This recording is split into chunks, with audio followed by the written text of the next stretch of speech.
Chiranjeev, A Call of Humble Love, World's Poetry, read by only Debashis. আজ আমি এই ভিডিওটি 1831 নম্বর ভিডিওটিতে পাঠ রেকর্ড করব পৃথিবীর 1892 জন কবির কবিতা। পড়ব পর্তুগালের কবি সিলভিয়া রোজার কবিতা। কবিতাটি আমি গ্লোবাল রাইটার্স একাডেমিতে খোঁজ পেয়েছি।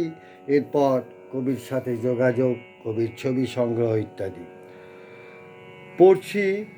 পর্তুগালের কবি সিলভিয়া রোজির কবিতা তোমার ঠোঁট থেকে। আমি তোমার উদ্যানে গান গেয়েছি,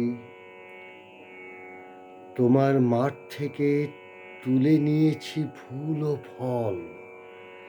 সত্যি বলতে কি আমি বিপথগামী, পাহাড়ের স্রোতধারায় পান করেছি জল।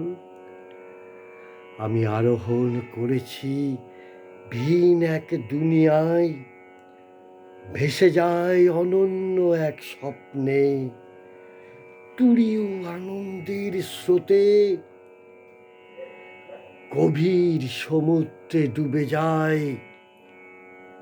আমি মত্ত মৌমাছি, তোমার ফুলের মধু গ্রহণে তোমার ঠোঁট থেকে সবচেয়ে সুন্দর চুম্বন পেয়েছি এই জীবনে।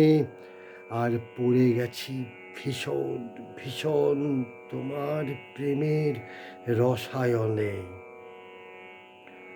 সুগন্ধময় গোলাপের পাপড়ির মতো তাজা ফলের রস করেছি পান। সম্পূর্ণ ক্রান্তির রাতে আমার অনুভবের গান।